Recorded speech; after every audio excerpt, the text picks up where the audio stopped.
Rightio guys, welcome to part 2 of Man Cave Tuesday, episode 35. So if you're watching this and you're thinking it's Man Cave Tuesday, it's part 2. Go back, find part 1, it'll be just there.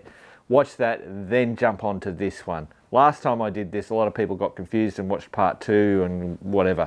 So if not, continue on, let's go.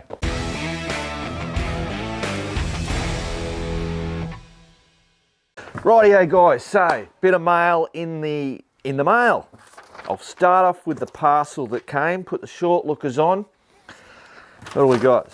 Mark, thank you so much for the shout out in the mailbag segment of episode 28. We got an order from New Zealand and the customer mentioned he saw us on Biker Bits. Alex and I were scratching our heads wondering how that happened. We got an email from Paul explaining that he'd sent in a sticker that he had purchased from us. We were floored, mate. Good on yous. Thanks so much for the warm preview of Bushpig Performance. Always happy to help out bloody the small blokes. We are humbled by the fact one of our customers took the time and effort and that you gave us a proper shout out. Cheers, mate. We love your channel. If you ever find yourself in BC, Canada, please look us up. We'd love to show you some great riding here and share some stories over a few brews. Alex and Aftab, go far, get dirty. So what they've bloody thrown in a couple of stickers. Boom. Cool stickers. Bloody love them. Right, and a cap. So you ready? I'll put it on. Bop. How's that? That was pretty bloody tricky. Right. I'm not a fan of blue. I like black caps. So what I'm going to do is I'm going to give this cap to Full Pelt Pete. He'll definitely be wearing that, and he's a top bloke. He loves, he doesn't love, but he puts up with my bullshit when I bloody ring him up about certain stuff, and I carry on like a bloody pork chop. So I'll be giving that to Pete. Right, so I need to change back to my black one. So I'm just a weirdo. Ready? Boop. That's better. Right. I'm an idiot. Right. Remember my belt. I showed you guys my belt. Here it is. It's kind of like got the duct tape on it. It's a bit shameful that I showed it, but you know what I'm like, guys. So Ryan. Now Ryan is a crew member. So he's a double bloody legend, this guy. Ryan rang me up and said, Mark, can I make you a belt? And I said, hell yeah. Hey Mark, just because I can, hope it fits. Also just another small gift. It is veg tan leather. Oh, I've never heard of this before. And they're talking about this. One of those. Funnily enough, I was showing Matt. Matt comes over and I kind of like do a show and tell for him when he turns up. Check out this and blah, blah, blah. And he pulls out of his pocket, he's got one pretty much identical to that. Except his is obviously older and it doesn't matter, whatever. It will get darker, which when I saw it, I went, oh, I don't know, it's a bit too light for me. It will get darker with use plus sunlight and will get softer. All the best, Ryan Turvey leather goods. So, Ryan, yeah, just on the side as a hobby, does leather goods. So let me adjust this camera. In actual fact, well, I have to, hang on, shit. There it is there. Booyah. So this stuff's made out of, I think he said it was, what was it? It was Indian water buffalo or something like that. But you know when you get belts, and you kind of, a bit like shoes, you've got to wear them in a little bit for them to then become comfortable. And you know, they normally get particular curves and that's when it starts to fit. Well, this one just, like, there you go, it's already getting a curve. But as soon as I put this one on, look at that bloody thing there, it was just comfortable as. So, how's that? And he did this so quick. Well, there's his stamp there. Whoop, there it is there. I don't know whether he's got a, he might have an Instagram. I'll be whacking it up there anyway. Righto, hang on, let me put my belt on. Ryan, I've already thanked you, but I'll thank you again, man. You're a bloody top bloke. Thank you heaps. I am going to try and cross over and see how I go from going from my, I don't have it on me at the moment, my other wallet, and put all my bits and pieces and see if I can use this style of wallet. I wanted to do this first before I did that. Cool, righto. So, where the bloody... Let's get the Jay Leno's Garage Australia giveaway for the crew members done. Rightio, Jay Leno's Garage Australia $100 giveaway voucher for a lucky crew member. We have 91 entrants in there. I've now added a little note there, lucky number 7. As I say, on the 7th click, that's the person that wins. Last week, I don't know why, but when I went to do the email to send it off, I had to look at the footage to see who had won it. And I realised I went 1, 2, 3, 4, 5, 6, 7, 8, which is Grant Truman. But in actual fact, it should have been Kent Williams, who was number 7. So I spoke to Evan and Neville, and they said no worries, they'll send out the 2. So both got that $100 voucher. So congratulations to Kent. Bloody idiot. Righto, let's get it going. Righto, here we go. 1, 2, 3, 4, 5, 6, 7, 8. Oh, why do I do that? I saw it say number 7. I don't know why I do that. Hang on, I'm going to see. I know who it is. It's Stuart and Jackie. I'll see if I can bring it up. Randomly click, click, click until I get them back again. All right, I've got it up. It's Brett and Jody. Sorry, Brett. I'm a bloody idiot. How's that smoker going, mate? So bring it back over. Boom, there we go. Brett and Jody Stewart, winner. Right. This is why you watch, because I'm an idiot. Brett and Jody, Evan will send out that email with the voucher. What else was there? Oh, just keep going, Mark. They just, whatever. To all the Biker Bits followers out there, remember you can go to the website, use the Biker Bits code, and you'll get 15% off at the checkout. Righto, let's go somewhere else. Actually, guys, before we get out of here, letting you know that the video has been done of this 2018 Africa Twin and me riding it around. Not saying nothing. Righto, now get out of here. What are you barking at? Hey? What are you barking at? Little shit. I'm trying to film in here. Yeah. Righto, guys. There it is. The ceiling is now complete. Hopefully that's coming up.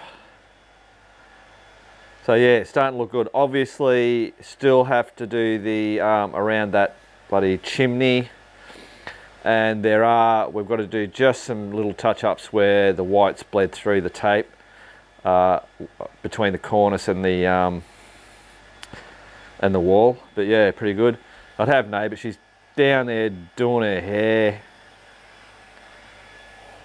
Right, that's another job done. Brilliant. Rightio, guys, it is time for BB News and Shit. As per usual, let's check out the new crew members. Here they are. Check them out. Bloody top blokes. Thanks heaps, guys. Rightio, guys, so we've got Simon has sent in a quick little bloody video showing, just check it out. G'day, Mark. Saw you do Max's wheel bearings the other week and thought I'd show you another way to do it. I'll put a plate on that side with a lock nut on the piece of rod, socket that fits inside the bearing on this side, and just wind it in, just like that. You feel it stop.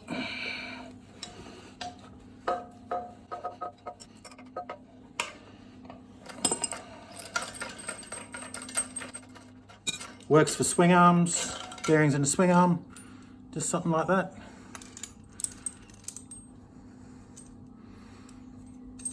In she pushes. Cheers, mate. Hey, how's that? Absolutely bloody brilliant. Thanks heaps, Simon. Right now, another video sent in by Ian. I did the thing about the EDC, everyday carry. I've talked, let's have a look at this one too. Mark, following your segment on your everyday carry, what you carry in your pockets to undertake your work, I thought I'd cover off what I have in my every ride carry, the stuff that I carry in this pack every time I go for a motorbike ride. Now, first off, first aid kit is also an essential part of my pack. Water, carry lots of water. Tissues, some good cloth tape are also an essential carry for me. Let's have a look at what's in my pack. Now this is just a cheap vinyl covered pack, but it enables me to have everything here that I think is necessary. Now first off, some wet wipes, a small multi-tool. I have a full toolkit for my bike that I can work on everything I need there, so I don't need any more than that. That's just some handy small pliers, etc. Lighter and some fire lighters. They're just some cotton pads that are soaked in candle wax. A really simple way of getting a fire started. And a torch, some hand sanitizer, a good knife. Important that it's sharp. If you're not confident in getting your knife really sharp, then perhaps consider one of the knives that Mark showed us in his everyday carry that will enable you to make sure you've got a sharp blade every time you go out. A pen and a notepad and a Sharpie. Lens cleaners, for those of us wearing glasses, we're very familiar with these. They're just essential, you've got to have them. A little sewing kit, just that comes from a hotel, you know, just might enable you to sew up a torn jacket or something like that. I think one of the really important bits is some super glue. You can do so much with this, from plastics on your bike to repairing a torn jacket. If you could nearly repair a hole in a tube perhaps, really strong glue, and it's so light, so cheap. Why wouldn't you have a few of those in your pack? This looks a little bit gimmicky. It's just a bracelet, but it has a compass on it. It has a flint lighter on it, has a whistle, and obviously the paracord if I really needed some good cord. There's some paracord. Over this side, some rubber gloves and some earplugs in case I forgot my earplugs. You know, it'd be a long day if you didn't have earplugs for a open face helmet. Masks, I carry a couple of masks now. We're all very familiar with these. And you know, again, if I had to come across someone that needed help, perhaps I'd want to have a mask on. Some good stout cord and an emergency blanket. If I needed to make shelter, that would be great. If I needed to wrap someone up who was suffering with exposure or going into shock, really important to have one of those. A little bit of a small roll of non-cloth duct tape, just again for those running repairs. Nowadays, power bank, you want a charged power bank.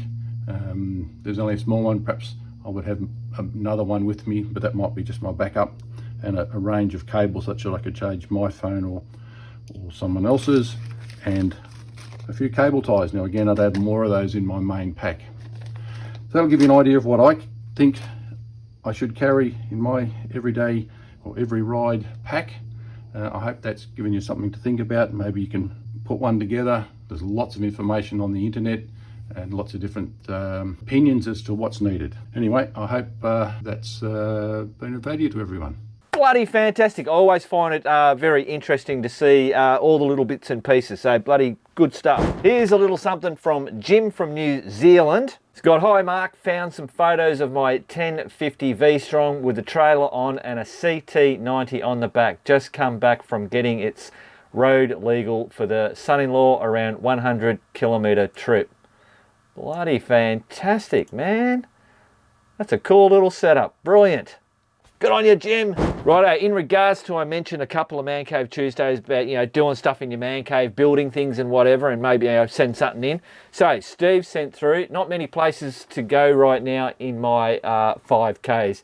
So I have to use the time, knock up some drawers for the car. Watching Mark's mods to Brutus had me all inspired. Only problem is that waiting for Bunnings click and collect orders to be ready and making sure I have remembered everything on the order, as I can't just pop out for a few more screws. Built as separate units, so you can use 1, 2 or both drawers in any configuration, plus the fridge slide, depending on what I'm doing. Plus can store them in the garage easily enough if not required. Pretty happy with the outcome, just itching to head away for the night camping with a dirt bike for some high octane fun. Thanks for keeping us entertained through the lockdown. Great to see input from everybody. Bloody hell. So that's Steve, man, that's what I was going to do until I found those ones that I could buy and it was bloody cheaper. But man, I would have been so proud of making something like that. That's fantastic. Good on you. Righto, another one in the same sense, and this is actually Ian who sent through that other little video. Hi Mark, ever since we had my shed built 24 years ago, the door has been a constant source of annoyance, banging in the wind if I didn't either peg it open or closed it properly. One of my many lockdown projects while I can't get out on the Yamaha TT600 was to get a screen door closer from Bunnings, 16 bucks, and put it on the door. My arc welder was in reach, so I just welded the fittings to the shed and door frames. Job done. I wish I hadn't taken 24 years to get around to it. Exactly, I know what you mean, man. Good on you, Ian. Brilliant. Righto, I've got one more here. It was, I don't know how the hell, it was in my emails in a separate folder. It must have been the way I organised, because there's a lot obviously that goes into all this and there's stuff coming at me left, right and centre. But this is actually back from 13th of December 2020. So this is, and if you're watching, Dan, and you ever wondered what ever happened to that email and all these pictures, I only just bloody discovered it. All right, hi Mark and Nate, my name is Dan White, I'm a crew member. I was watching MCT episode 49, and that's like years ago, 49, and thought you might like to see my cooking setup. I also have 2 sets, a day ride set for a coffee and maybe a quick easy lunch, and a camping cook set that is more substantial. Now, Dan's been out on camp rides, and I think the last one would have been the bloody, what's that place down there? What the hell is that goddamn place? Creswick. We did the Creswick tag-along ride. And Dan had that, I actually videoed some of it, he had that bloody, the cook setup. Very good, yeah, righto, shut up Marky, bloody moron. This is my day ride kit. It contains Jetboil flash, a gas canister that fits inside the Jetboil cup with the burner and stand, Cedar Summit cup, bottle of water, 2 or 3 instant coffees, a cup of instant noodles if I want lunch. I keep it all inside a bag I made from an old pair of jeans. Just cut the leg off at the length you require, sewing the cut end to make a bag. Then cut 4 small holes in the hem and thread a old shoelace through for a drawstring. Bloody brilliant. Just on a side note, as you were saying, the smaller gas cans are more expensive. However, you can refill them. I got this adapter from eBay. One end goes to the gas can, the other to a standard barbecue gas bottle. Oh, how's that? The trick is to turn the barbecue bottle upside down when you fill the can as to fill it with the liquid gas, not just the vapor gas. Aha! Thanks for putting out great content. I hope to catch up with you and the crew for a ride soon. Kind regards, Dan. Well, we've already done that, Dan. Righto, there you go. Bloody brilliant. That's it, guys. Back to the man cave. Well, there you go, guys. That is Man Cave Tuesday done and dusted for another week. Hope you all enjoyed it. Tomorrow night there is going to be the video of the 2018 Africa Twin Me, bloody riding around on it. And then hopefully the next day will be with Nate on the back riding around. Righto, remember, keep on riding, and if you ain't riding, keep on keeping on.